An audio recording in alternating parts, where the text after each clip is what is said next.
بسم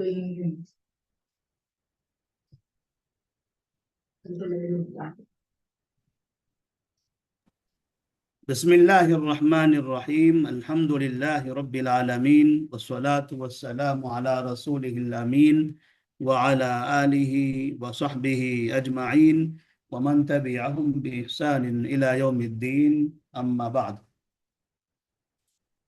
ہجرت کا پانچواں اور چھٹا سال۔ ہجرت کے 5ویں سال میں ہم نے آخر میں جنگ خندق کا واقعہ سنایا تھا۔ جنگ خندق جس میں مشرکین مکہ اور دیگر عرب قبائل کے 10,000 افراد 10,000 کا لشکر مدینہ پر حملہ کرنے کے لیے آ رہا تھا،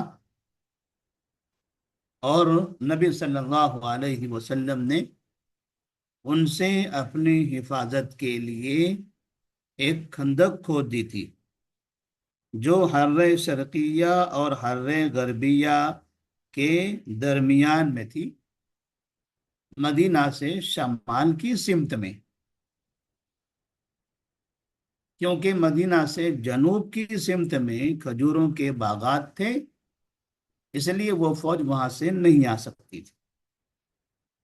اس درمیان جبکہ یہ 10,000 کا لشکر یہاں آیا تھا اور وہ شمال سے مدینہ میں داخل نہیں ہو پا رہے تھے، تو انہوں نے جنوب میں رہنے والے یہودی قبیلے کو، جس کا نقشہ آپ یہاں دیکھ سکتے ہیں کہ جیسے یہ بائیں طرف والا نقشہ ہے، یہاں سامنے ادھر یہ خندق ہے، یہ شمال کا حصہ ہے، ادھر شمال ہے، یہ بیچ میں مدینہ منورہ، شمال میں یہ خندق ہے۔ اس شمال کے حصے میں خندق کے باہر عرب قبائل اپنی فوج کے ساتھ موجود تھے، ادھر سے مدینہ میں داخل ہونے کا موقع انہیں نہیں مل رہا تھا، تو انہوں نے بنو قریظہ جو یہاں مدینہ سے جنوب میں ہیں، ان لوگوں کے ساتھ مل کر سازش کی اور ان سے کہا کہ تم جنوب کی سمت سے مدینہ کے اندر داخل ہو کر مسلمانوں پر حملہ کرو،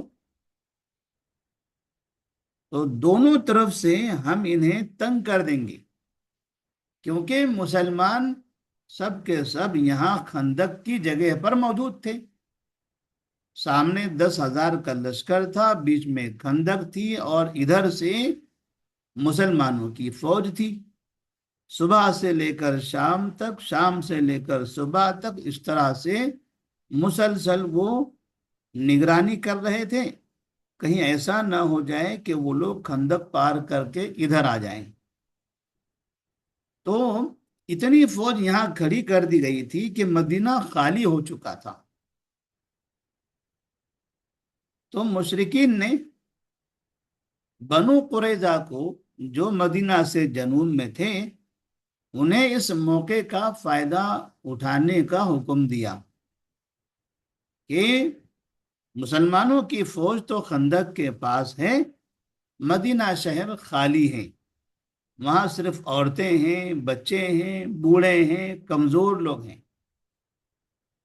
تم پیچھے سے مدینہ پر حملہ کر دو، جیسے تم یہاں سے ان پر حملہ کرو گے تو یہ خندق کے پاس والی فوج خندق چھوڑ کر مدینہ میں آ جائے گی، تو سامنے کی خندق کی جگہ خالی ہو جائے گی، اور پھر ہم کسی طرح سے خندق پار کر کے مدینہ میں داخل ہوں گے، تو آپ جنوب سے اور ہم شمال سے، دونوں طرف سے مدینے والوں کو گھیر لیں گے۔ مشرق اور مغرب ان کے لیے بھاگنے کی جگہ نہیں ہے، کیونکہ جیسے کوئی وہاں سے اندر نہیں آ سکتا، ویسے ہی اندر سے کوئی باہر نہیں جا سکتا، وہ جگہ ہی ویسی ہے۔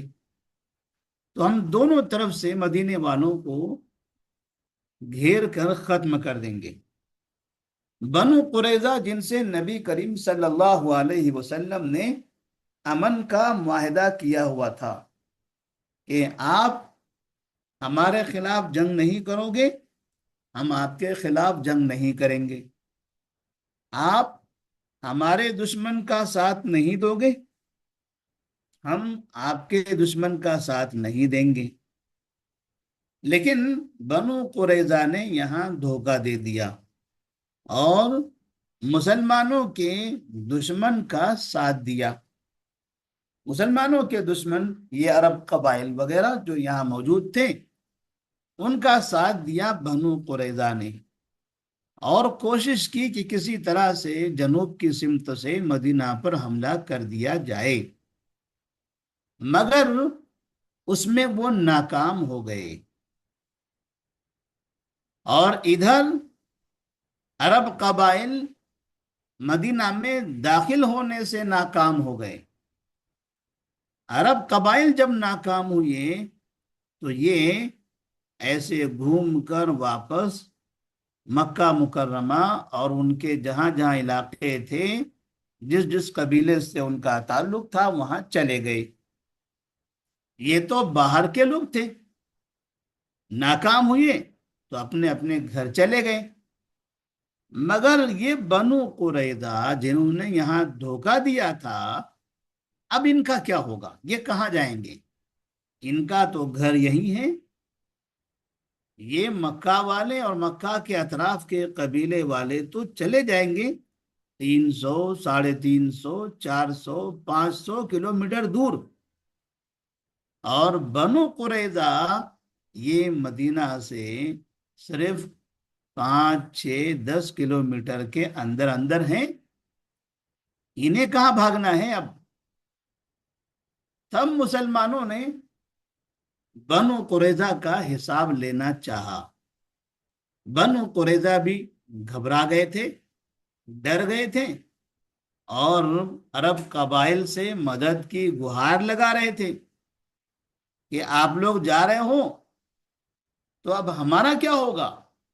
آپ لوگوں نے ہمیں تو غدار پہلے بنا دیا، ہم نے غلطی کر دی، آپ کا ساتھ دیا، آپ ناکام ہوئے تو آپ اپنے گھر چلے جا رہے ہو، اب ہمیں تو یہاں رہنا ہے۔ اگر مدینے والوں نے ہم پر حملہ کیا تو ہماری حفاظت کون کرے گا؟ اب نہ یہ گھر کے رہے نہ گھاٹ کے رہے۔ نتیجہ یہ ہوا کہ نبی کریم صلی اللہ علیہ وسلم نے خندق سے عرب قبائل کے چلے جانے کے بعد مسلمانوں سے کہا کہ اب سب کے سب مدینہ کے جنوب میں بنو قریظہ کی طرف چلو۔ یہ لوگ عرب قبائل کے ساتھ مل کر مدینہ پر پیچھے سے حملہ کرنا چاہتے تھے، ہماری مجبوری کا غلط فائدہ اٹھا رہے تھے۔ اب ان کا کیا ہوگا؟ آپ صلی اللہ علیہ وسلم کے بارے میں جب بنو قریظہ کے یہودیوں نے سنا، سب گھبرا گئے، ڈر گئے، اور اپنے آپ کو انہوں نے قلعے کے اندر بند کر لیا۔ قلعے میں چلے گئے، اندر سے دروازہ لگا دیا۔ نبی صلی اللہ علیہ وسلم نے ان کے قلعے کو گھیر لیا۔ کب تک رہو گے قلعے کے اندر؟ اب نہ مکہ کے مشرکین آئیں گے، نہ بنو اشجع آئیں گے، نہ بنو فزارہ آئیں گے، نہ بنو سلیم آئیں گے، نہ بنو اسد آئیں گے، نہ قریش آئیں گے، نہ غطفان آئیں گے، نہ بنو مرہ اور بنو کنانہ آئیں گے۔ یہ جتنے یہاں قبائل کے نام دکھائی دے رہے ہیں، اب ان میں سے کوئی بھی آپ کی مدد کے لیے آنے والا نہیں ہے۔ دن گزرتے گئے، یہودیوں کو یہودیوں کی پریشانی میں اضافہ ہوتا گیا۔ انہیں اب صرف اور صرف موت نظر آ رہی تھی۔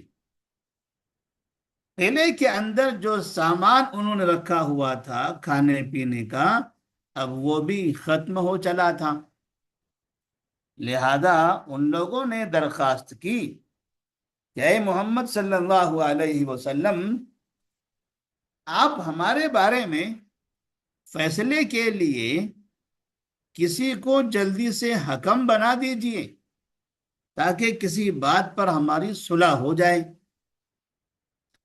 نبی صلی اللہ علیہ وسلم نے کہا، بتائیے کس کو حکم بنانا ہے؟ انہوں نے کہا سعد بن معاذ رضی اللہ تعالی عنہ کو، کیونکہ سعد بن معاذ رضی اللہ تعالی عنہ کا بنو قریظہ سے بڑا گہرا تعلق تھا، تجارتی تعلق۔ بنو قریظہ کے بڑے بڑے سرداروں سے ان کے تجارتی روابط تھے، اسی لیے انہوں نے سعد بن معاذ رضی اللہ تعالی عنہ کا نام پیش کیا کہ ہو سکتا ہے ان کی طرف سے ہمارے لیے کوئی نرمی نظر آ جائے۔ اور سعد بن معاذ رضی اللہ تعالی عنہ نے جب فیصلہ کرنا شروع کیا تو انہوں نے نبی صلی اللہ علیہ وسلم کے سامنے اور یہودیوں کے سامنے اعلان کر دیا کہ جتنے جنگجو یہودی ہیں، یعنی لڑنے کی طاقت رکھنے والے جوان نوجوان، ان سب کو قتل کر دیا جائے۔ جو بچے ہیں، عورتیں ہیں، بوڑھے ہیں، ان سب کو چھوڑ دیا جائے۔ جوانوں کو، جو جنگجو ہیں، جو لڑ سکتے ہیں یا جنہوں نے لڑائی کے لیے تیاری کی تھی اس وقت، ان سب لوگوں کو قتل کر دیا جائے۔ اس طرح سے بنو قریظہ کے 600 جوان قتل کر دیے گئے۔ اس طرح بنو قریظہ یہودیوں کا قبیلہ یہ مکمل طور پر ختم ہو گیا۔ تو ہجرت کے 5ویں سال 2 طاقتیں ختم ہوئی۔ ایک مدینہ کے بازو میں رہنے والے وہ بنو قینقاع، بنو نذیر اور بنو قریظہ، یہ جو 3 قبائل ہیں، آپ ان کا نقشہ دیکھیے کہ یہ مدینہ میں کہاں رہتے تھے۔ یہ ہے مدینہ منورہ اور یہاں ہے قبا، ادھر قبا ہے۔ جب مدینہ سے قبا کی طرف آتے ہیں تب وہاں سے بائیں طرف راستے میں بائیں طرف یہ 3 قبائل تھے۔ تو یہ ایک طاقت تھی مدینہ کے بازو میں جن سے خطرہ تھا، یہ طاقت بھی ختم ہو گئی۔ اور وہ مکہ مکرمہ میں رہنے والے مشرکین کی طاقت اور ان کا ساتھ دینے والے عرب قبائل کی طاقت۔ ہجرت کے 5ویں سال یہ دونوں طاقتیں ختم ہو گئی، اور پھر نبی صلی اللہ علیہ وسلم کی زندگی میں ایک انقلاب برپا ہو گیا۔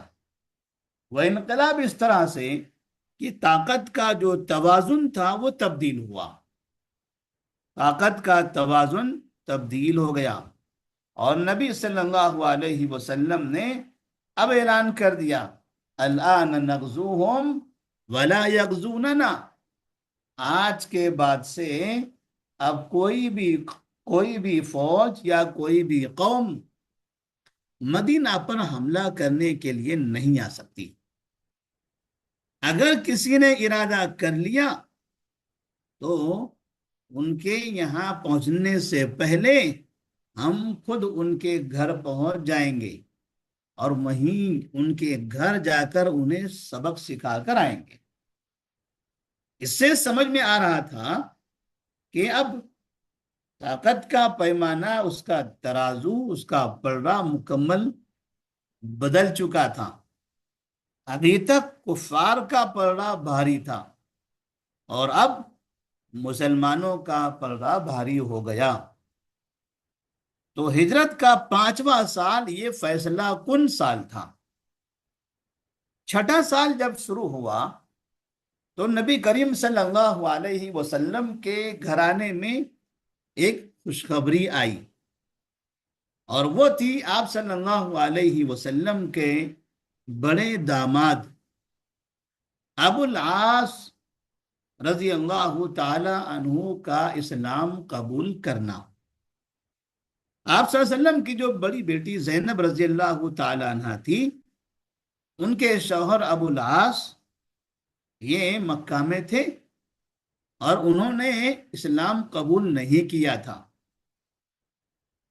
ہجرت کے دوسرے سال ان کی بیوی زینب رضی اللہ تعالی عنہ، نبی کی بیٹی، وہ مکہ سے ہجرت کر کے مدینہ منورہ آ گئی۔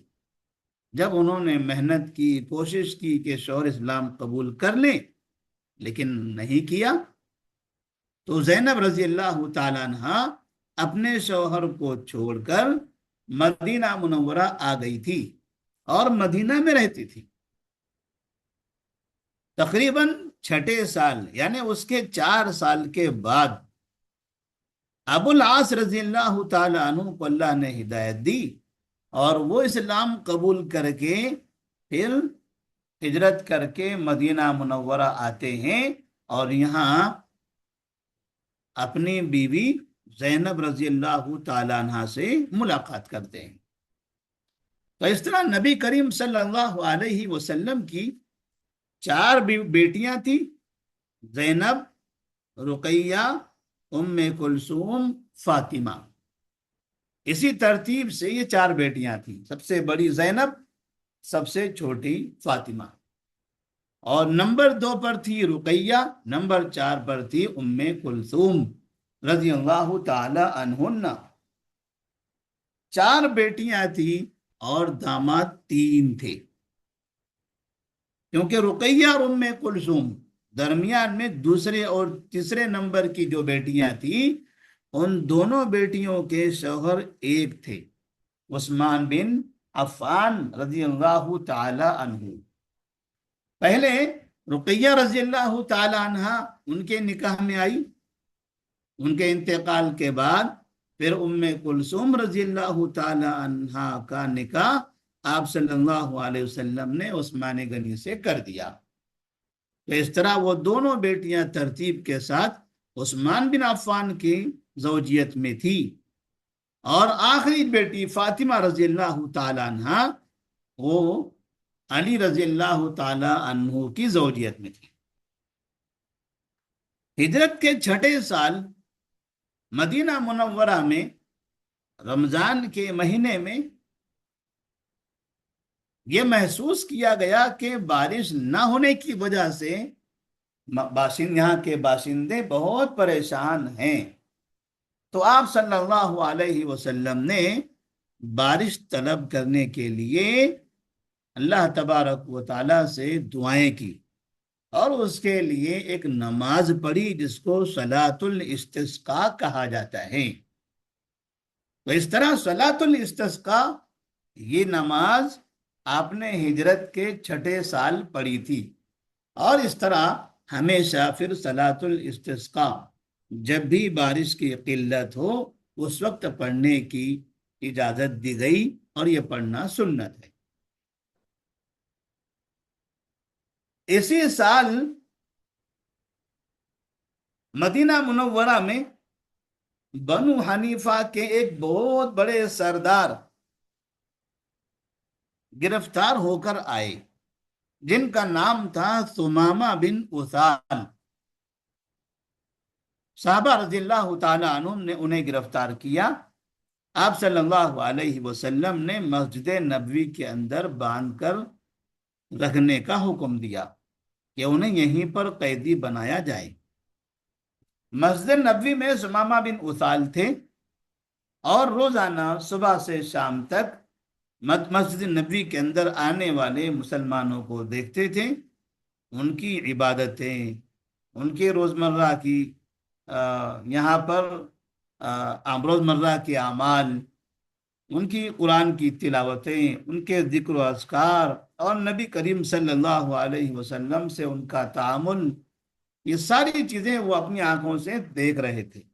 نبی صلی اللہ علیہ وسلم نے بھی صحابہ سے یہ کہہ دیا تھا کہ ثمامہ بن اسال یہ بہت بڑے سردار ہیں، اپنی قوم کے محترم اور معزز انسان ہیں، لہذا آپ لوگ بھی ان کی عزت کیجئے، ان کو بہتر سے بہتر کھانا کھلائیے، ان کے مہمان نوازی میں کوئی کمی نہیں رہنی چاہیے۔ تو ثمامہ بن اسال قیدی تو تھے، لیکن خوش و خرم تھے، بہترین مہمان نوازی ہو رہی تھی، قیدیوں جیسا احساس بھی نہیں ہو رہا تھا۔ وہ یہ دیکھ رہے تھے کہ میں تو اسلام اور مسلمانوں کا دشمن تھا، مجھے گرفتار کر کے لایا گیا تو بجائے مارنے، ذلیل کرنے، رسوا کرنے، تکلیف دینے کے، یہاں تو عزت ہی عزت ہے۔ ان ساری چیزوں سے ثمامہ بن اسال متاثر ہوئے، اور پھر نبی کریم صلی اللہ علیہ وسلم نے بھی 3 دن کے بعد انہیں معاف کرنے، چھوڑ دینے کا حکم دے دیا، کیونکہ ثمامہ بن اسال نے کہا تھا، اے اللہ کے رسول صلی اللہ علیہ وسلم، آپ اگر ہمیں قتل کرتے ہیں تو پھر قتل کا بدلہ تو، یا قتل کی دیت تو لی جائے گی، اس کا بدلہ تو ہوگا، لیکن اگر آپ ہمیں معاف کر دیتے ہیں تو پھر ہم آپ کے احسان مند رہیں گے۔ نبی کریم صلی اللہ علیہ وسلم نے انہیں معاف کر دیا۔ اس سے ثمامہ بن اسال اور زیادہ متاثر ہوئے، اور وہیں پر نبی صلی اللہ علیہ وسلم کے ہاتھوں اسلام قبول کر کے اپنے علاقے چلے جاتے ہیں۔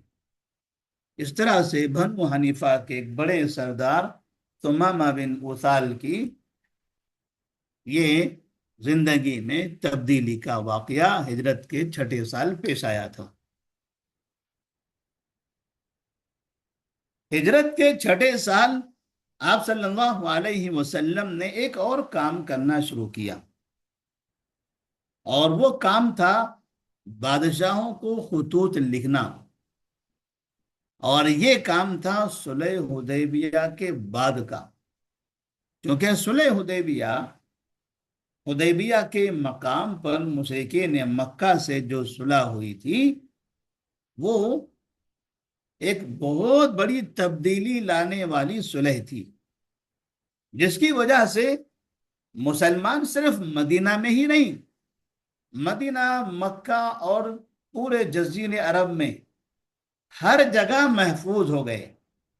اب کسی بھی جگہ پر کوئی بھی مسلمانوں پر حملہ نہیں کر سکتا تھا۔ صلح حدیبیہ کا اتنا بڑا فائدہ ہوا، اس کی ساری تفصیل انشاءاللہ آئندہ کے درس میں ہم پڑھیں گے، کیونکہ واقعہ طویل ہے اور وقت کم ہے۔ السلام علیکم ورحمۃ اللہ وبرکاتہ۔